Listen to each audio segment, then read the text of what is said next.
everyone, welcome back to my YouTube channel. So I'm going to start microeconomics series which is helpful for class 11th, and the book which I refer that is T. Arjun V.K. Hori. This is the introductory video of chapter 1, so let's get started. So firstly we are going to discuss about the term economics. The word economics, where this words come from. Economics word जो है ये हमारा कहाँ से आया है, सबसे पहले हम ये देखते हैं. It is derived from Greek word called oikonomia. ये जो वर्ड ग्रीक वर्ड से डिराइव हुआ है, जिसको ग्रीक वर्ड्स मतलब ये एंशिएंट टाइम्स में इकोनॉमिक्स को, जो आज हम इकोनॉमिक्स सब्जेक्ट पढ़ रहे हैं, अपना इकोनॉमिक्स वर्ड जो हम सुनते हैं, ये एक्चुअल में जो वर्ड ग्रीक वर्ड से आया है जिसको हम क्या बोलते हैं, ओकियोनोमिया. ये ओकियोनोमिया से ही आज जो हमारा वर्ड डिराइव हुआ है इकोनॉमिक्स, वहीं से आया है. ओकियोनोमिया का मीन्स क्या होता है? It means house hold management. Clear है? नेक्स्ट जो हम अपना सब्जेक्ट पढ़ते हैं इकोनॉमिक्स, एक्चुअल में सब्जेक्ट में हम पढ़ते क्या है ये हम डिस्कस करते हैं. मीन्स डेफिनेशन हम देखते हैं इकोनॉमिक्स की. है क्या इकोनॉमिक्स? मतलब क्या पढ़ते हैं हम एक्चुअल में इकोनॉमिक्स में? It is a social science which study a way society choose to use its limited resources to produce goods and services and to distribute them among different groups of people. तो economics actual में है क्या? ये एक social science है जिसमें हम ये स्टडी करते हैं कि कैसे सोसाइटी अपने लिमिटेड रिसोर्सेज को चूज करती है, उनसे गुड्स एंड सर्विसेज प्रोड्यूस करती है और देन उनको डिस्ट्रीब्यूट करती है among different groups of people में. कि हमें पता है कि हमारे पास रिसोर्सेज कैसे हैं, लिमिटेड है, और हमारी वांट्स कैसी हैं, अनलिमिटेड है. तो कैसे सोसाइटी अपने लिमिटेड रिसोर्सेज को चूज करती है, मींस कैसे उन लिमिटेड रिसोर्सेज से को चूज करके गुड्स एंड सर्विसेज प्रोड्यूस किए जा रहे हैं और उसके बाद वो डिस्ट्रीब्यूट किए जा रहे हैं among different groups of people में. तो इस चीज की पूरी तो स्टडी की जाती है, वो किस में करते हैं? हम इकोनॉमिक्स में करते हैं. क्लियर? तो इकोनॉमिक्स में हम एक्चुअली में क्या स्टडी करते हैं.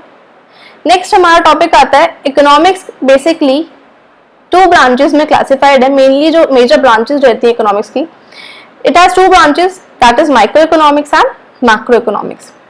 माइक्रो इकोनॉमिक्स जो हम स्टडी करेंगे क्लास 11th में पढ़ेंगे हम पूरा माइक्रो इकोनॉमिक्स डिटेल में. नेक्स्ट हम क्लास 12th में मैक्रो इकोनॉमिक्स हमारा सब्जेक्ट रहेगा. अब देखते हैं कि माइक्रो इकोनॉमिक्स में हम जो स्टडी करते हैं वो किस चीज की स्टडी करते हैं. Micro economics involve individual study. Means micro economics में हम इंडिविजुअल स्टडी करते हैं. माइक्रो इकोनॉमिक्स में को हम एक स्मॉल, मतलब माइक्रो इकोनॉमिक्स में हम स्मॉल लेवल पर बात करते हैं.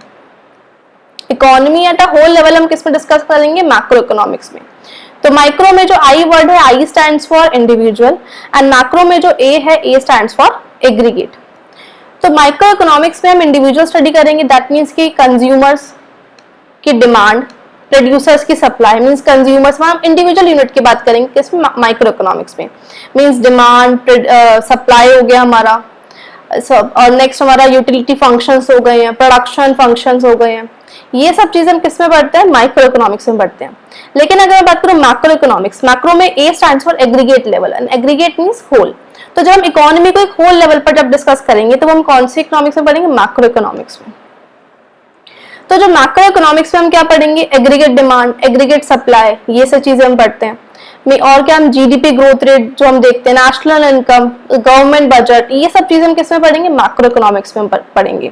एंड माइक्रो में सिर्फ हम एक स्मॉल यूनिट मीन्स छोटे लेवल पर, मीन्स छोटे यूनिट्स पर हम जब पढ़ते हैं, मीन्स एक फर्म की हम बात कर रहे हैं, फर्म के प्राइस डिटर्मिनेशन हो रही है, तो वो किसमें हो रहा है? हमारा माइक्रो इकोनॉमिक्स में.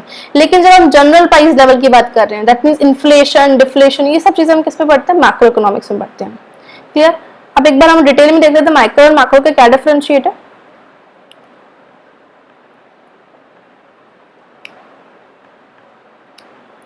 नेक्स्ट आता है differentiate between micro economics and macro economics. Micro economics और मैक्रो इकोनॉमिक्स में क्या डिफरेंस है? Micro economics deals with individual units. Micro economics किससे डील करता है? इंडिविजुअल यूनिट से डील करता है. मींस हम यहाँ पे इंडिविजुअल की स्टडी करते हैं. आई stands for individual, means consumers की बात कर रहे हैं हम यहाँ पर, प्रोड्यूसर्स की बात कर रहे हैं, मींस डिमांड, सप्लाई, इन सब की बात किसमें हो रही है? माइक्रो इकोनॉमिक्स में. Same as macro economics deals with economy as a whole. जब हम इकोनॉमी को होल लेवल पर डिस्कस करते हैं तो हम किसमें करेंगे? मैक्रो इकोनॉमिक्स में डिस्कस करेंगे. That means aggregate demand, aggregate supply, ये सब चीजें हम पढ़ेंगे. गवर्नमेंट बजट हम पढ़ रहे हैं, बीओपी क्या होता है, फॉरेन एक्सचेंज, ये सब चीजें, ये सब टॉपिक्स आते हैं हमारे मैक्रो इकोनॉमिक्स में, चैप्टर्स आते हैं. सेम माइक्रो इकोनॉमिक्स में क्या पढ़ेंगे? कंज्यूमर्स, प्रोड्यूसर्स का पूरा प्रोडक्शन फंक्शन, कंज्यूमर का कंजप्शन फंक्शन हम पूरा डिटेल में पढ़ेंगे. मींस यूटिलिटी फंक्शंस क्या होते हैं, ये सब हम किस में डिस्कस करेंगे? माइक्रो इकोनॉमिक्स में. Main tools of micro economics are individual demand and individual supply. जो माइक्रो इकोनॉमिक्स के मेन टूल्स रहते हैं वो कौन कौन से होते हैं? इंडिविजुअल की डिमांड एंड इंडिविजुअल की सप्लाई। मींस माइक्रो इकोनॉमिक्स में हम सिर्फ एक इंडिविजुअल की डिमांड की बात कर रहे हैं, कुछ पर्सन्स की डिमांड की हम बात कर रहे हैं, या फिर सप्लाई की हम बात कर रहे हैं। तो यहाँ पर मेन टूल्स क्या रहेंगे? डिमांड एंड सप्लाई, इंडिविजुअल की डिमांड एंड इंडिविजुअल की सप्लाई। सेम मैक्रो इकोनॉमिक्स में मेन टूल्स क्या रहते हैं? Aggregate demand and aggregate supply. जब हम टोटल डिमांड, पूरी इकोनॉमी की डिमांड की हम बात करें, एग्रीगेट मींस होल, टोटल। जब एग्रीगेट डिमांड, एग्रीगेट सप्लाई की जब हम बात कर रहे हैं तो हम किस में बात करेंगे? मैक्रो इकोनॉमिक्स में। Same micro economics is also known as price theory. Micro economics को का दूसरा नाम क्या है? Price theory. इसको हम प्राइस थ्योरी के नाम से भी जानते हैं माइक्रो इकोनॉमिक्स को। And macroeconomics it is also known as income and employment theory. And macroeconomics को और क्या बोलते हैं? Income and employment theory. Next differentiate है microeconomics is concerned with price determination by a firm. जैसे मैंने अभी बताया कि माइक्रोइकोनॉमिक्स में जो हमारा माइक्रोइकोनॉमिक्स है वो किससे कंसर्न है? Determination, price determination by a firm. Means एक फर्म के प्राइस डिटरमिनेशन से कौन कंसर्न है? माइक्रोइकोनॉमिक्स। जब हम फर्म के प्राइस डिटरमाइन कर रहे हैं। लेकिन मैक्रोइकोनॉमिक्स में क्या है? It is concern with determination of price for the economy as a whole. Means जब पूरी इकोनॉमी को होल लेवल पर जब प्राइस डिटरमाइन किए जा रहे हैं तो वो किसमें किए जाएंगे? मैक्रोइकोनॉमिक्स में किए जाएंगे। मींस जब हम इन्फ्लेशन देख रहे हैं, डिफ्लेशन, ये सब चीजों को, मतलब पूरी फर्म के, मींस पूरी इकोनॉमी के होल लेवल पर जब प्राइस डिटरमाइन होंगे वो किसमें होंगे? मैक्रो इकोनॉमिक्स में। जैसे इसमें एग्जांपल दिया हुआ है, example price of a product. Means एक प्रोडक्ट के प्राइस डिटरमाइन हो रहे हैं तो वो किसमें कर रहे हैं? माइक्रो इकोनॉमिक्स में। मींस एक फर्म के प्राइस डिटरमाइन किए जा रहे हैं। And general price level means पूरी इकोनॉमी के प्राइस डिटरमाइन हो रहे हैं। जनरल प्राइस लेवल, पूरी इकोनॉमी के क्या प्राइसेस है, मींस इन्फ्लेशन, डिफ्लेशन, ये सब चीजें हम डिस्कस करते हैं किसमें? मैक्रो इकोनॉमिक्स में। तो क्लियर है differentiate between micro economics and macro economics. So next topic देखते हैं हम।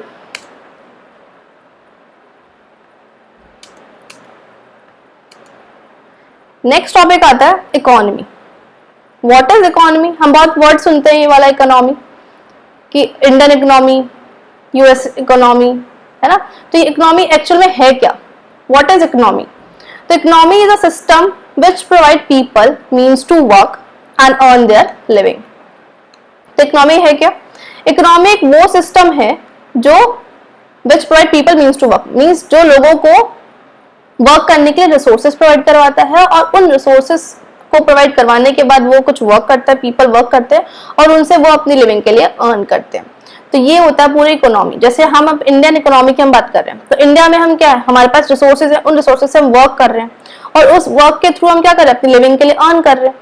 तो ये क्या है? ये एक इंडियन इकोनॉमी होगी जहां पर हमें रिसोर्सेज मिल रहे हैं, उनसे हम वर्क कर रहे हैं और फिर अपनी लिविंग के लिए अर्न कर रहे हैं। तो ये होता है हमारा पूरा इकोनॉमी। तो इकोनॉमी क्या होता है एक्चुअल में? ये एक वो सिस्टम होता है जहां पर पीपल्स को means to work, means which provide people means to work, जहां पर लोगों को मीन्स टू वर्क प्रोवाइड किया जाता है। मीन्स लोगों को रिसोर्सेज प्रोवाइड किए जाते हैं वर्क करने के लिए और उनसे वो अपनी लिविंग के लिए अर्न करते हैं। This is called economy. अब हर इकोनॉमी में 3 वाइटल प्रोसेसेस होते हैं। कौन कौन से? प्रोडक्शन, कंजप्शन एंड, यहाँ पर कंजप्शन नहीं आएगा, यहाँ पर डिस्ट्रीब्यूशन आएगा। Production, consumption and distribution, 3 vital processes होते हैं हमारी इकोनॉमी के अंदर। कौन कौन से? प्रोडक्शन, पहले कोई चीज प्रोडक्शन होगी, आउटपुट प्रोड्यूस होगा, उसके बाद वो सब में डिस्ट्रीब्यूट होगा और डिस्ट्रीब्यूट होने के बाद वो कंजप्शन होगी। तो मीन्स एक विशेष सर्कल होता है, चलता रहता है, ये प्रोसेस ऑनगोइंग प्रोसेस रहता है। ये एक इकोनॉमी का वाइटल प्रोसेस होता है, एक तरीके से इंपॉर्टेंट प्रोसेस। अगर ये प्रोसेस इकोनॉमी में नहीं होगा तो हमारी इकोनॉमी एग्जिस्ट ही नहीं करेगी, है ना। तो ये इकोनॉमी में इकोनॉमिक एक्टिविटीज होती हैं, production, consumption and distribution. Clear है। नेक्स्ट पॉइंट आता है क्लासिफिकेशन ऑफ इकोनॉमी। अब हमारी इकोनॉमी दो पार्ट्स में क्लासिफाइड है। कौन कौन सी? एक होती है हमारी ओपन इकोनॉमी और एक होती है closed economy. Open economy and closed economy, ये क्या होती है? ओपन इकोनॉमी मींस जिसके इकोनॉमिक रिलेशनशिप्स हैं विद अदर कंट्रीज। ऐसी इकोनॉमी जिसके दूसरी कंट्री के साथ एक्सपोर्ट इंपोर्ट रिलेशनशिप, मतलब इंटरनेशनल रिलेशनशिप जो इकोनॉमी एक इकोनॉमी से रखती है। जैसे इंडिया का रिलेशनशिप और सारी इकोनॉमी से भी, यूएस से, चाइना हो गया, हमारा जापान हो गया, रशिया हो गया, इन सबसे इकोनॉमिक रिलेशनशिप है, इन सबसे हमारा एक्सपोर्ट इंपोर्ट होता है, ट्रेड एक्टिविटीज होती हैं। तो जिनका एक्सपोर्ट इंपोर्ट इंटरनेशनल रिलेशनशिप जो इकोनॉमी दूसरी इकोनॉमी से रखती है, ऐसी इकोनॉमी कौन सी होती है? हमारी ओपन इकोनॉमी। मींस जहां पर export import trading activities exist करती है। तो ऐसी इकोनॉमी को हम क्या बोलेंगे? Open economy. And closed economy कौन सी होती है? No economic relationships with other countries. ऐसी इकोनॉमी जिसके कोई भी इकोनॉमिक रिलेशनशिप्स नहीं है दूसरी कंट्री के साथ, तो ऐसी इकोनॉमी को हम क्या बोलेंगे? Closed economy. जैसे किस ऐसी इकोनॉमी जिसके कोई भी एक्सपोर्ट इंपोर्ट ट्रेडिंग एक्टिविटीज नहीं हो रही, मींस वो जो ट्रेडिंग हो रही है वो अपनी इकोनॉमी के अंदर ही हो रही है, बाहर कोई ट्रेडिंग नहीं कर रहे हैं वो, तो ऐसी इकोनॉमी कौन सी होती है? Closed economy. आज के टाइम में तो सारी मोस्टली जो इकोनॉमीज है वो कैसी हैं? ओपन इकोनॉमी है। इंडियन इकोनॉमी कैसी इकोनॉमी है? ओपन इकोनॉमी है। तो मोस्ट ऑफ इकोनॉमी हमारी कैसी है आज के टाइम में? ओपन ही है। सबका इंटरनेशनल रिलेशनशिप्स होते हैं दूसरी कंट्रीज के साथ। क्लियर है? तो ओपन इकोनॉमी क्लोज्ड इकोनॉमी में क्या डिफरेंशिएट है और क्या क्लासिफिकेशन है? तो हमारी इकोनॉमी दो टाइप्स में क्लासिफाइड है, open economy and closed economy. Open economy जिसके इकोनॉमिक रिलेशनशिप्स हैं दूसरी कंट्री के साथ, एंड क्लोज्ड इकोनॉमी जिसके कोई भी इकोनॉमिक रिलेशनशिप्स नहीं है दूसरी कंट्री के साथ। क्लियर है? अब नेक्स्ट हमारा टॉपिक आता है that is types of economy. अब इकोनॉमी हमारे 3 टाइप्स की होती है। कौन कौन सी? First is capitalist economy, second is socialist economy and third is mixed economy. Capitalist economy से क्या समझते हैं आप? जिसमें प्राइवेट का मेन रोल होगा, प्राइवेट सेक्टर का। तो कैपिटलिस्ट इकोनॉमी कौन सी होती है? Resources and powers on by private firm. ऐसी इकोनॉमी जिसमें जितने भी रिसोर्सेज हैं, जितनी भी पावर्स हैं, वो उसका ऑनर कौन ऑन कर रहा है? वो प्राइवेट फर्म्स ऑन कर रही हैं। तो ऐसी इकोनॉमी को हम क्या बोलते हैं? Capitalist economy. और जहां पर भी कैपिटल आ गया है तो वहां पर उसका मेन मोटिव क्या होता है? Capital sector means private sector का main motive is profit motive. तो कैपिटलिस्ट इकोनॉमी में मेन मोटिव क्या होता है? प्रॉफिट मोटिव होता है। क्लियर है? कैपिटलिस्ट इकोनॉमी क्या होता है? नेक्स्ट आता है socialist economy. Socialist economy, social की बात हो रही है तो सोशल वेलफेयर एक तरीके से। तो यहाँ पर क्या होता है? Resources and powers on by government. तो कैपिटलिस्ट इकोनॉमी कौन सी इकोनॉमी होती है? जहां पर रिसोर्सेज एंड पावर्स कौन ऑन कर रहा है? गवर्नमेंट ऑन करे, जिसके बाद जितने भी रिसोर्सेज उस इकोनॉमी के और जितनी भी पावर्स है वो उसके ऑनर कौन है? एक्चुअल में गवर्नमेंट है। और जहां पर भी गवर्नमेंट की बात हो रही है वहां पर मेन मोटिव क्या होगा? Social welfare. तो यहाँ पर जो मेन मोटिव होगा गवर्नमेंट का सोशल वेलफेयर होता है। तो सोशलिस्ट इकोनॉमी का मेन मोटिव क्या होता है? Social welfare. क्लियर है? सोशलिस्ट इकोनॉमी क्या होता है? नेक्स्ट आता है मिक्स्ड इकोनॉमी। मिक्स्ड इकोनॉमी जहां पर दोनों एग्जिस्ट करेंगे, प्राइवेट इंडिविजुअल्स भी होंगे, मींस प्राइवेट सेक्टर भी एग्जिस्ट होगा एंड साथ में गवर्नमेंट। तो जहां पर रिसोर्सेज एंड पावर दोनों ऑन करते हैं, प्राइवेट सेक्टर भी एंड गवर्नमेंट सेक्टर भी। तो ऐसी इकोनॉमी को हम क्या बोलते हैं? Mixed economy. तो क्लियर है? इसका ब्रीफ नोट की कैपिटलिस्ट इकोनॉमी कौन सी होती है? जहां पर रिसोर्सेज एंड पावर दोनों on means resources and powers कौन ऑन कर रहा है? प्राइवेट फर्म्स ऑन कर रही है। और यहाँ पर मेन मोटिव क्या होगा? प्रॉफिट मोटिव होगा। ऐसी इकोनॉमी को हम क्या बोलेंगे? Capitalist economy. नेक्स्ट आता है सोशलिस्ट इकोनॉमी। सोशलिस्ट इकोनॉमी कौन सी होती है? जहां पर रिसोर्सेज एंड पावर्स कौन ऑन करता है? गवर्नमेंट ऑन करती है। और मेन मोटिव यहाँ पर किसका होता है? मेन मोटिव क्या होता है इस इकोनॉमी में? Social welfare. Next is mixed economy. Mixed economy में कौन होता है? रिसोर्सेज एंड पावर्स के ऑनर्स कौन होते हैं? Both private and government honours होते हैं। क्लियर? नेक्स्ट हम इसके डिफरेंशिएट्स देखते हैं कि difference between capitalist economy, socialist economy and mixed economy. First आता है कंट्रोल्ड और सेंट्रली प्लान्ड इकोनॉमी, जिसको हम इसी को हम क्या बोलते हैं? सोशलिस्ट इकोनॉमी बोलते हैं। तो सोशलिस्ट इकोनॉमी का अदर नेम क्या है? Controlled and centrally planned economy. Same free economy और मार्केट इकोनॉमी, जिसको हम क्या बोलते हैं? कैपिटलिस्ट इकोनॉमी बोलते हैं। जहां पर कैपिटलिस्ट इकोनॉमी का अदर नेम क्या है? फ्री इकोनॉमी और मार्केट इकोनॉमी। यहाँ पर मेन जो रोल होगा वो किसका होगा? प्राइवेट सेक्टर का। और सोशलिस्ट इकोनॉमी में सेंट्रली प्लान इकोनॉमी में मेन रोल किसका होगा? गवर्नमेंट का होगा। और मिक्स्ड इकोनॉमी कौन सी है? जहां पर दोनों एग्जिस्ट कर रहे हैं। कौन कौन से? प्राइवेट भी एंड साथ में गवर्नमेंट भी। तो ऐसी इकोनॉमी कौन सी होगी? हमारी मिक्स्ड इकोनॉमी। तो फर्स्ट हम इसके डिफरेंशिएट्स देखते हैं। तो फर्स्ट पॉइंट है these are the economies where the economic activities are formally controlled by government. Means ये वो इकोनॉमीज होती हैं जहां पर जितनी भी इकोनॉमिक एक्टिविटीज हैं यहाँ पर कौन कंट्रोल कर रहा है? गवर्नमेंट कंट्रोल कर रही है। मीन जितना जो ऑनर है वो कौन है? गवर्नमेंट है। जितनी भी इकोनॉमिक एक्टिविटीज हो रही है इस इकोनॉमी में तो वो उसका कौन कंट्रोल कर रहा है? गवर्नमेंट ऑन कर रही है। किसमें? सेंट्रली प्लान्ड इकोनॉमी में। नेक्स्ट आता है फ्री इकोनॉमी कौन सी होती है? These are the economies where the economic activities are controlled by the market forces. तो ये वो इकोनॉमीज होती है जहां पर जितनी भी इकोनॉमिक एक्टिविटीज होती है वो कौन कंट्रोल करेगा? फ्री इकोनॉमी में मार्केट फोर्सेस। मार्केट फोर्सेस को हम यहाँ पे बात करें डिमांड एंड सप्लाई। हम आगे ये चैप्टर आता है हमारा पूरा कि कैसे मार्केट फोर्सेस के थ्रू डिमांड सप्लाई फिक्स किए जाते हैं, मींस कैसे मार्केट फोर्सेस के थ्रू प्राइसेस फिक्स किए जाते हैं थ्रू डिमांड एंड सप्लाई। तो मेनली मार्केट फोर्सेस के थ्रू होता है, मींस प्राइवेट सेक्टर्स के थ्रू होता है इस इकोनॉमी में जितनी भी इकोनॉमिक एक्टिविटीज कंट्रोल की जाती हैं।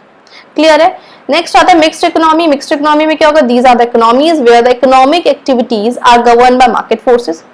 तो ये वो इकोनॉमीज है जहां पर इकोनॉमिक एक्टिविटीज कौन गवर्न कर रहा है, मार्केट फोर्सेस गवर्न कर रही है। एंड कौन रेगुलेट कौन कर रहा है, गवर्नमेंट रेगुलेट कर रही है।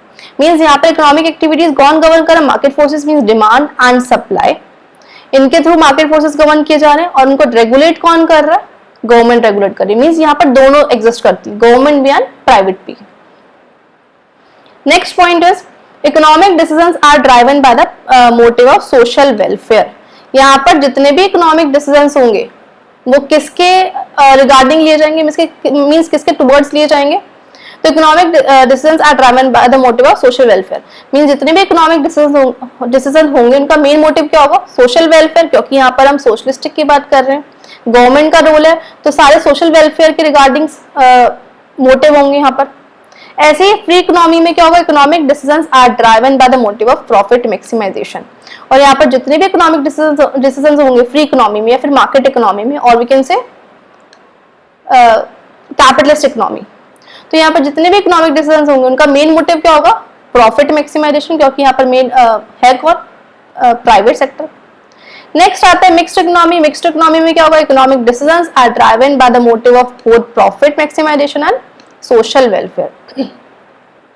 तो मिक्स्ड इकोनॉमी में जितने भी इकोनॉमिक डिसीजंस होंगे यहाँ पर प्रॉफिट मोटिव भी देखा जाएगा और साथ में सोशल वेलफेयर भी देखा जाएगा। तो दोनों मोटिव के लिए काम होता है, यहाँ पे दोनों मोटिव के लिए इकोनॉमिक डिसीजंस लिए जाते हैं। तो प्रॉफिट मैक्सिमाइजेशन भी साथ में चलेगा एंड सोशल वेलफेयर भी चलेगा। Next point is consumer is not sovereign. Consumer यहाँ पर सोवरेन नहीं होता, मींस कंज्यूमर यहाँ पर सोवरेन मतलब इंडिपेंडेंट। कंज्यूमर यहाँ पर इंडिपेंडेंट नहीं होता। Central authority decide what the goods are to be produced for the people. यहाँ पर कंज्यूमर सोवरेन नहीं है, यहाँ पर जो भी सेंट्रल अथॉरिटी है मींस गवर्नमेंट जो है वो डिसाइड करेगी क्या गुड्स प्रोड्यूस किए जाएंगे पीपल के लिए। तो यहाँ पर कंज्यूमर के अकॉर्डिंग काम नहीं होता, कौन सी इकोनॉमी में, सेंट्रली प्लान्ड इकोनॉमी में। Next consumer is sovereign. यहाँ पर कंज्यूमर सोवरेन है, कंज्यूमर यहाँ पर इंडिपेंडेंट है। And consumer buy goods according to his choice. Consumer अपनी चॉइस के अकॉर्डिंग गुड्स को परचेज कर सकता है। यहाँ पर कंज्यूमर की सोवरेनिटी देखी जाती है। मिक्स्ड इकोनॉमी में कंज्यूमर इज सोवरेन, यहाँ पर कंज्यूमर सोवरेन भी होता है, but PDS ensure the supply of essentially goods to the consumers. यहाँ पर कंज्यूमर सोवरेन भी देखा जाता है, लेकिन कुछ PDS means public distribution system भी एग्जिस्ट करता है इस इकोनॉमी में, जो कि ये इंश्योर कराता है कि कुछ एसेंशियल गुड्स का सप्लाई होना ही है कंज्यूमर्स के लिए। ये जैसे हम देखते हैं राशन शॉप्स वगैरह कि हमारी सोवरेनिटी है कि हम अपने अकॉर्डिंग गुड्स परचेज कर सकते हैं, लेकिन पीडीएस यहाँ पे राशन शॉप्स भी एग्जिस्ट करती हैं कि जहां पर गवर्नमेंट बोल दे कि इतना एसेंशियल गुड्स तो प्रोड्यूस करने ही है below poverty line groups of people के लिए, पुअर पीपल्स के लिए। तो मिक्स्ड इकोनॉमी में दोनों चीजें देखी जाती हैं।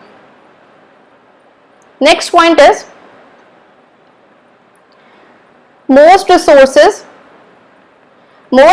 Are controlled by the government and the government decide at what price the goods are said to be sold in the market। तो सेंट्रली प्लान्ड इकोनॉमी में क्या होता है, जो मोस्टली रिसोर्सेज कौन कंट्रोल करता है, गवर्नमेंट कंट्रोल कर रही है। एंड गवर्नमेंट डिसाइड करती है किस प्राइजेस पर गुड्स सोल्ड किए जाएंगे मार्केट के अंदर। मींस यहाँ पर जो मेन प्राइस सेट करिए वो कौन सेट करे, गवर्नमेंट सेट करिए कितने प्राइजेस पर मार्केट में गुड्स सोल्ड किए जाएंगे। सेम हमारा फ्री इकोनॉमी और कैपिटलिस्ट इकोनॉमी में क्या होता है, most resources are control by the people. यहाँ पर रिसोर्स कौन कंट्रोल कर रहा है, पीपल कंट्रोल कर रहे हैं। And market determine the price of goods and services. और यहाँ पर जितने भी गुड्स एंड सर्विसेज है वो कौन डिटरमाइन कर रहा है, मार्केट फोर्सेस डिटरमाइन कर रहे हैं। मींस डिमांड एंड सप्लाई के अकॉर्डिंग हम देखते हैं कि कहाँ पर डिमांड एंड सप्लाई एग्जिस्ट कर रहे हैं, उस पॉइंट पर हमारा प्राइस डिटरमाइन किए जाएंगे। ये हमारा पूरा चैप्टर होगा और नेक्स्ट हम फर्दर वीडियोस में पढ़ेंगे कि कैसे मार्केट फोर्सेस के थ्रू हमारे प्राइस डिटरमाइन किए जाते हैं। तो अभी के लिए हम ये समझते हैं कि जो सेंट्रली प्लान्ड इकोनॉमी होता है मींस कैपिटलिस्ट इकोनॉमी होता है, वहां पर जो रिसोर्सेज कंट्रोल किए जाते हैं पीपल कंट्रोल करते हैं, और जो मार्केट फोर्सेज हैं वो डिटरमाइन करते हैं प्राइसेस को। सेम मिक्स्ड इकोनॉमी में resources are control both by the government. यहाँ पर रिसोर्सेज कंट्रोल कर रहे हैं, गवर्नमेंट भी कंट्रोल कर रही है, साथ में पीपल दोनों कंट्रोल कर रहे हैं। और प्राइसेस यहाँ पर मार्केट फोर्सेज भी डिटरमाइन करेंगे, साथ में रेगुलेट कौन करेगा, गवर्नमेंट रेगुलेट करेगी। दैट मीन्स कि प्राइसेस जो यहाँ पर डिटरमाइन होंगे वो मार्केट फोर्सेज के थ्रू डिटरमाइन होंगे, लेकिन रेगुलेट वो यहाँ पर कौन करेगा, गवर्नमेंट रेगुलेट करेगी।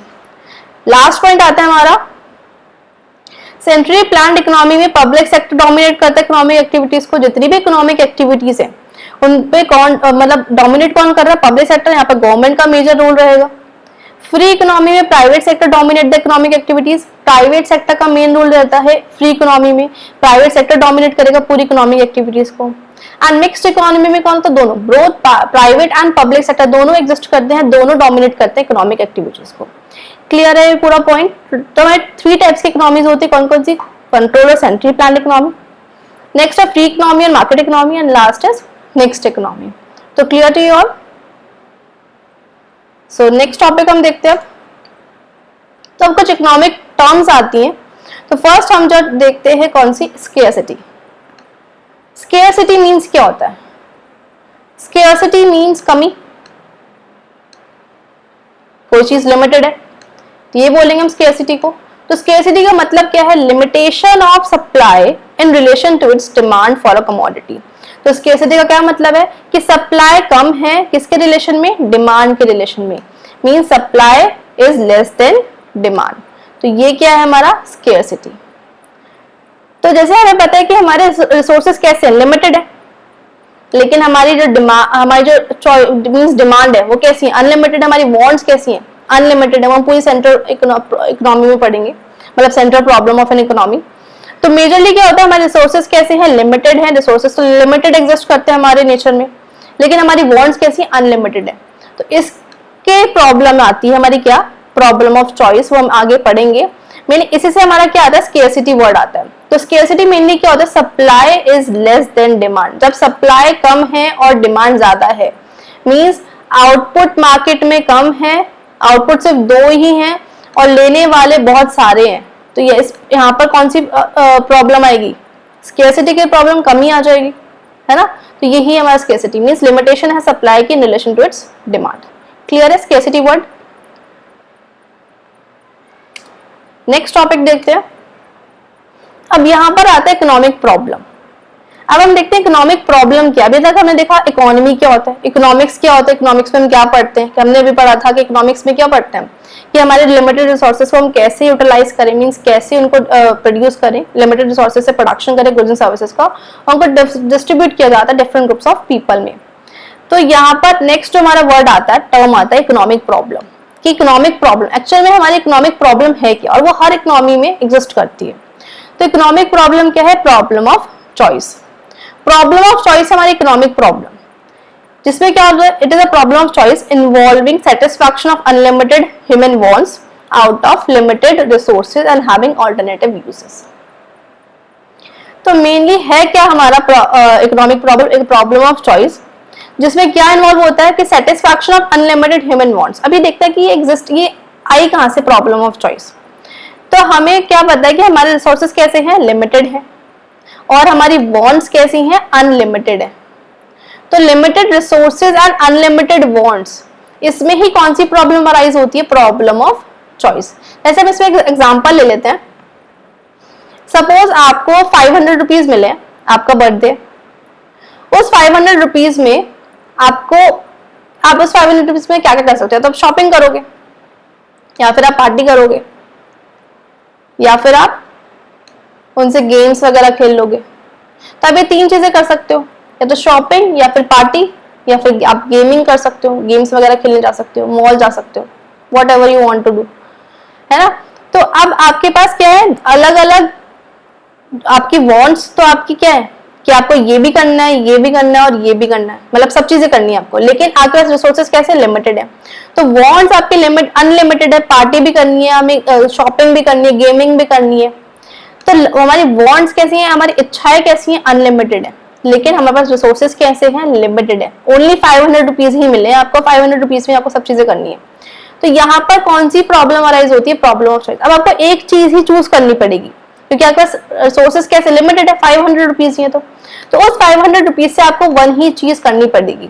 तो यहीं पर ही एक प्रॉब्लम अराइज होती है, कौन सी? Problem of choice. क्योंकि 500 रुपए में आप या तो शॉपिंग करोगे, या फिर गेमिंग करोगे, या फिर पार्टी करोगे। तो आपने सपोज पार्टी चूज कर लिया, तो यहाँ पर ये अराइज होती है जब आपके रिसोर्सेज लिमिटेड हैं और वांट्स अनलिमिटेड है। तो यहाँ पर हमारी कौन सी प्रॉब्लम अराइज हो रही है? Problem of choice. क्लियर है? तो हमें एक चीज चूज करनी पड़ेगी। तो यही होती है मेरी प्रॉब्लम ऑफ चॉइस। तो क्या है problem of choice? It is a problem of choice involving satisfaction of unlimited human wants. ये वो प्रॉब्लम ऑफ चॉइस है जिसमें हम अपनी अनलिमिटेड ह्यूमन वांट्स को सेटिस्फाई कराना है, किससे? लिमिटेड रिसोर्सेज से, और उन रिसोर्सेज के ऑल्टरनेटिव यूजेस से। जैसे हमने देखा 500 रुपीज थे, उन 500 रुपीज से या तो हम पार्टी कर सकते थे, या फिर हम शॉपिंग कर सकते थे, या फिर गेमिंग कर सकते थे। तो इस रिसोर्सेज के 500 रुपीज के अलग अलग यूजेस हैं, पार्टी भी कर सकते हैं, शॉपिंग भी कर सकते हैं, गेमिंग भी कर सकते हैं। तो अलग अलग यूजेस हैं, तो मतलब ऑल्टरनेटिव यूजेस हैं, मतलब ये सब चीजें कर सकते हैं। दूसरा, यहाँ पर हमारी वांट्स सब में क्या है? अनलिमिटेड है। तो यहाँ पे हम देख लेते हैं कि प्रॉब्लम ऑफ चॉइस हमें समझ आया कि प्रॉब्लम ऑफ चॉइस हमारी इकोनॉमिक प्रॉब्लम होती है। नेक्स्ट हम देखते हैं कि रीजंस क्या है। रीजंस हमारे वही होंगे जो मैंने अभी बताया कि रीजंस क्या है इकोनॉमिक प्रॉब्लम के? Limited resources. तो इकोनॉमिक प्रॉब्लम के मेन रीजंस इकोनॉमिक प्रॉब्लम कहाँ से आती है? तो मेन रीजंस क्या है इकोनॉमिक प्रॉब्लम के? तो फर्स्ट आता है लिमिटेड रिसोर्सेज। हमारे जो रिसोर्सेज है वो कैसे हैं? लिमिटेड है। तो problem of choice arise because resources are not enough to satisfy each and every want of individual. तो प्रॉब्लम ऑफ चॉइस कहां से अराइज होती है? क्योंकि रिसोर्सेज हमारे कैसे हैं? इतने नहीं है कि वो सेटिस्फाई करा सके ईच एंड एवरी इंडिविजुअल्स की वांट्स को। मींस रिसोर्सेज हमारे पास 500 रुपीज ही थे, तो हम सारी वांट्स को सेटिस्फाई करा सके ऐसा पॉसिबल तो नहीं है कि हम पार्टी भी कर लेंगे उस 500 रुपए में, शॉपिंग भी कर लेंगे और गेमिंग भी कर लेंगे। तो यही चीज हमारी यहाँ से हमारी क्या अराइज होती है? Problem of choice. हमें एक ही चीज चूज करनी पड़ेगी। तो यही है प्रॉब्लम ऑफ चॉइस, जहां से ये वर्ड अराइज होता है, problem of choice, that is economic problem. तो लिमिटेड रिसोर्सेज, क्योंकि हमारे पास रिसोर्सेज लिमिटेड है, तो यहीं से हमारा प्रॉब्लम ऑफ चॉइस अराइज हो रहा है। सेकंड रीजन क्या है problem of choice for economic problem का? Unlimited human wants. हमारी वांट्स अनलिमिटेड है। 500 रुपए थे हमारे पास, तो ये 500 रुपीज हमें और तो हमें पैसे नहीं मिल सकते हैं। एंड वांट्स हमारी कैसी हैं? अनलिमिटेड है। तो human wants are unlimited and it is never ending cycle. Human wants कैसी? अनलिमिटेड। हमें ये सब चीजें करनी है, लेकिन और अगर हमारी एक वांट कंप्लीट हो गई तो उसके बाद हमारी दूसरी वांट स्टार्ट हमारी दूसरी डिजायर स्टार्ट हो जाएगी कि हमें अब ये भी चाहिए। तो हमारी वांट्स कैसी हैं? अनलिमिटेड है, नेवर एंडिंग साइकिल है, कभी भी नहीं रुकेंगी। After satisfaction of one want, एक वांट को सेटिस्फाई कराने के बाद हमारी दूसरी वांट्स इमर्ज हो जाएगी। तो वांट्स अनलिमिटेड है, जिसकी वजह से क्या अराइज होता है? Economic problem, that is problem of choice. Clear है? सेकंड रीजन क्या है इकोनॉमिक प्रॉब्लम का? Resources have alternative uses. Resources के अल्टरनेटिव यूजेस मींस रिसोर्सेज के अलग अलग यूजेस, जैसे हमने यहाँ पर देखा, when individual choose one option then that resources will not be available for other uses. जैसे अभी हमने देखा 500 रुपीज थे, तो अगर इस 500 रुपीज में हमने शॉपिंग चूज कर ली, तो अब हमारे पास और रिसोर्सेज नहीं है कि हम इसको दूसरी यूज में भी लगा सके। तो मींस रिसोर्सेज जो है हमारे पास अल्टरनेटिव यूजेस हैं रिसोर्सेज के, कि या तो शॉपिंग करो या फिर पार्टी करो। तो मींस एक ही चीज हम कर सकते हैं कि इस 500 से हम ये दोनों चीजें कर सकते हैं, लेकिन हमें एक ही चीज करनी पड़ेगी। क्यों? क्योंकि रिसोर्सेज कैसे? अनलिमिटेड है।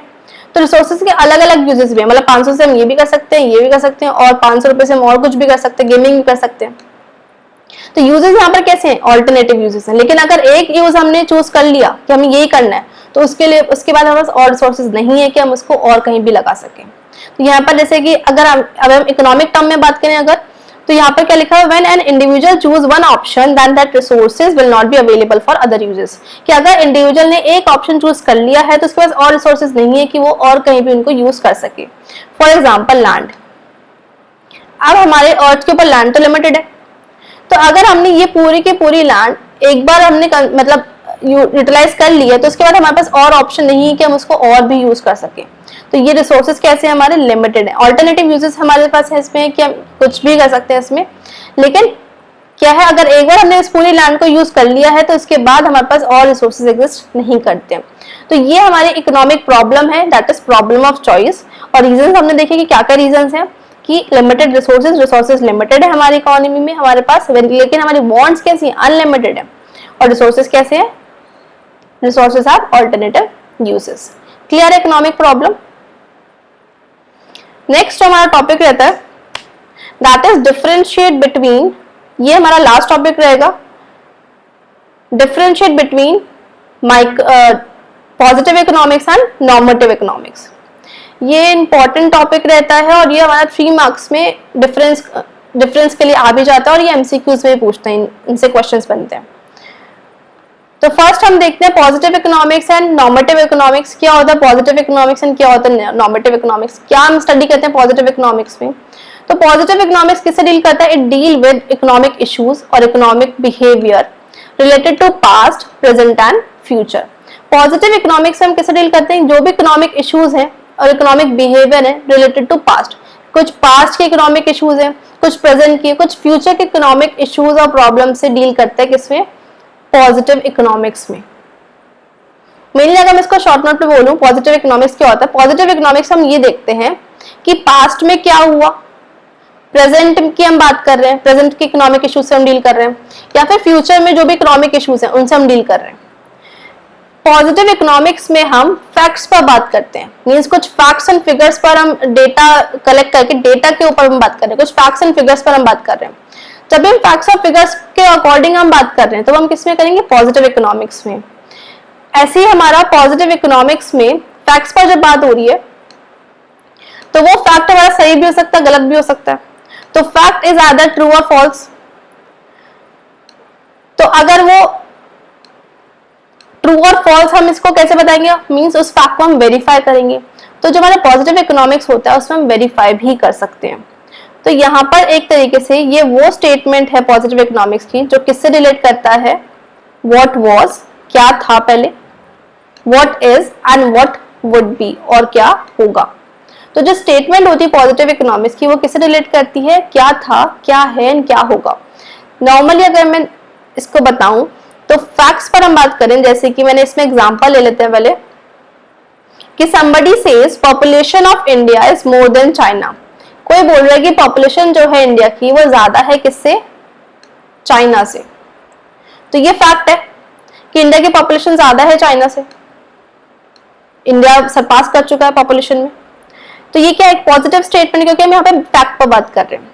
सेम नॉर्मेटिव इकोनॉमिक्स में क्या होता है, नॉर्मेटिव इकोनॉमिक्स जो डील करता है वो ओपिनियन से डील करता है, इकोनॉमिस्ट के मींस अलग अलग इकोनॉमिस्ट ने अपने अपने ओपिनियंस दिए। यहाँ पर कोई फैक्ट पर बात नहीं हो रही है, यहाँ पर जो जितने भी इकोनॉमिक इश्यूज होंगे, जितने भी इकोनॉमिक प्रॉब्लम्स होंगी वो किससे रिलेट होगी, ओपिनियन से रिलेट होंगी। मतलब हर इकोनॉमिस्ट अपने अपने ओपिनियंस दे रहा है, किसके related, economic issues, economic problem के रिलेटेड। तो वो जब भी हम ओपिनियन की बात करेंगे इकोनॉमिस्ट की, वो हम किसमें पढ़ेंगे, नॉर्मेटिव इकोनॉमिक्स में। तो नॉर्मेटिव इकोनॉमिक्स की जो स्टेटमेंट होती है वो किससे रिलेट करती है, व्हाट ऑट टू बी, कि क्या ought to be means should be, क्या होना चाहिए, कि ऐसा होना चाहिए। आप अलग अलग व्यूज दे रहे हो, अलग अलग इकोनॉमिस्ट अपने अपने व्यूज दे रहे हैं कि ऐसा होना चाहिए, वैसा होना चाहिए। तो वो जो हम इकोनॉमिक की स्टडी करते हैं, वो इकोनॉमिक प्रॉब्लम की जो हम स्टडी करते हैं कि क्या होना चाहिए, आप अपने ओपिनियंस दे रहे हो, तो हम किसमें पढ़ते हैं, नॉर्मेटिव इकोनॉमिक्स में। लेकिन जब हम बात करें पॉजिटिव इकोनॉमिक्स में, पॉजिटिव इकोनॉमिक्स हम किस पर रिलेट कर रहे हैं, फैक्ट्स। मतलब एक फैक्ट दिया है कि ऐसा होता है, जैसे ये बोला है कि पॉपुलेशन जो इंडिया की वो ज्यादा है चाइना से, तो ये फैक्ट है, तो हम इसको वेरीफाई कर सकते हैं, बता सकते हैं कि ट्रू है कि फॉल्स है। लेकिन ओपिनियन यहाँ पर क्या बात कर रहे हैं, ओपिनियन में जैसे किसी ने बोला है somebody says that old age pension should be stopped। कोई ये बोल रहा है कि जो ओल्ड एज पेंशन है वो स्टॉप हो जानी चाहिए। तो मतलब ये किसी का ओपिनियन है, इसको हम वेरीफाई नहीं कर सकते हैं, ये नहीं बोल सकते कि सच है कि गलत है, तो ये वेरीफाइबल नहीं है, मींस इसको वेरिफिकेशन हम इसकी नहीं कर सकते क्योंकि किसी ने ओपिनियन दिया है अपना। तो it is just an opinion, ठीक है। तो नॉर्मेटिव इकोनॉमिक्स में हम क्या बात करते हैं, ओपिनियन की हम बात कर रहे हैं। तो समझ आया, ओपिनियंस की हम जब बात करेंगे वो किस में करेंगे, नॉर्मेटिव इकोनॉमिक्स में। और पॉजिटिव इकोनॉमिक्स हम किससे डील करते हैं, फैक्ट्स की जब हम बात करते हैं, फैक्ट्स एंड फिगर्स पर जब हम डेटा कलेक्ट करते हैं, मींस फैक्ट्स एंड फिगर्स पर जब इकोनॉमिक्स इश्यूज की बात हो रही है तो वो किस में होगी, पॉजिटिव इकोनॉमिक्स में। तो उसका पूरा ओवरव्यू समझ आया। फर्स्ट हम इस पे अब डिफरेंशिएट देख लेते हैं, है क्या। It deals with economic issues और economic behaviour related to past, present and future. Means ये इकोनॉमिक इश्यूज इकोनॉमिक बिहेवियर से डील करता है जो कि प्रेजेंट, पास्ट एंड फ्यूचर से रिलेट कर रहे हैं। सेम नॉर्मेटिव इकोनॉमिक्स किससे डील कर रहा है, ओपिनियंस ऑफ द इकोनॉमिस्ट, की इकोनॉमिस्ट के क्या क्या ओपिनियंस है, किससे रिलेटेड, इकोनॉमिक इश्यूज से रिलेटेड, इकोनॉमिक प्रॉब्लम से रिलेटेड जो भी ओपिनियंस है। जब भी ओपिनियन की बात होगी वो किस में होगी, नॉर्मेटिव इकोनॉमिक्स में। स्टेटमेंट कैसी होती है पॉजिटिव इकोनॉमिक्स की, व्हाट वाज, क्या था पहले, व्हाट इज, क्या है, एंड व्हाट वुड बी, और क्या होना चाहिए। तो इससे रिलेट करती है हमारी पॉजिटिव इकोनॉमिक्स के स्टेटमेंट्स। सेम नॉर्मेटिव इकोनॉमिक्स में स्टेटमेंट जो होती है नॉर्मेटिव इकोनॉमिक्स की वो कैसे रिलेट करती है, व्हाट ऑट टू बी, कि क्या होना चाहिए, या फिर व्हाट शुड बी, कि ऐसा होना चाहिए वैसा होना चाहिए, जब भी हम ये बात करते हैं कि ओपिनियंस की बात की जा रही है तो किस में करेंगे, नॉर्मेटिव इकोनॉमिक्स में। नेक्स्ट है statement of positive economics are not necessary the truth, statement of the truth. तो जो स्टेटमेंट होती है पॉजिटिव इकोनॉमिक्स की वो जरूरी नहीं कि वो सही हो, ये फॉल्स भी हो सकती है, ट्रू भी हो सकती है, तो वो मतलब एक तरीके से वेरीफाइबल होती है, मतलब उसको वेरीफाई कर सकते हैं। एंड नॉर्मेटिव इकोनॉमिक्स में it can not be termed as true और false, these statements have only opinions. तो मतलब ये जो स्टेटमेंट्स होती है ये ट्रू फॉल्स में हम इसको नहीं देख सकते, ये स्टेटमेंट में सिर्फ क्या एग्जिस्ट करता है, ओपिनियंस। हम ओपिनियन देख रहे हैं किसी का, कि किसी इकोनॉमिस्ट ने अपना ओपिनियन दिया, अब उसको हम ये बोल सकते हैं कि सच है कि गलत है, वो तो ओपिनियन है नॉर्मल, तो हम किस पे देखेंगे, नॉर्मेटिव इकोनॉमिक्स में। नेक्स्ट आता है point, somebody says population of India is more than China। ये किसी ने बोला कि जो इंडिया की पॉपुलेशन है वो ज्यादा है चाइना से, तो एक पॉजिटिव स्टेटमेंट है, एक फैक्ट है, but it is wrong, one can verify it. मतलब ये बात गलत है, लेकिन अभी हम अगर रिसेंट में बात करें तो अभी के लिए तो ठीक बात है, क्योंकि इंडिया सरपास कर चुका है चाइना से in the terms of population. तो ये अब इसको वेरीफाई कर सकते हैं, हम डेटा देख सकते हैं, फैक्ट की बात कर रहे हैं यहाँ पर, तो हम यहाँ पर डेटा कलेक्ट जो हमारे पास है तो हम देख सकते हैं कि ये बात सही है कि गलत है, तो ये किस में बात हो रही है, पॉजिटिव इकोनॉमिक्स में। लेकिन अगर हम बात करें नॉर्मेटिव इकोनॉमिक्स में कि somebody says that old age pension should be stopped, कि old age pension स्टॉप हो जानी चाहिए, रुक जानी चाहिए, तो ये किसने अपना ओपिनियन दिया है, it is just an opinion, तो ये हम वेरीफाई नहीं कर सकते कि सच है गलत, इसमें सच गलत क्या देखने, क्योंकि एक नॉर्मल ओपिनियन दिया हुआ है किसी ने। नेक्स्ट है पॉजिटिव इकोनॉमिक्स में facts and figures are verifiable true for truth. मतलब इसको अगर हमें पॉजिटिव इकोनॉमिक्स में अगर हम ये डेटा ही देखना है कि किसने ये कहा है तो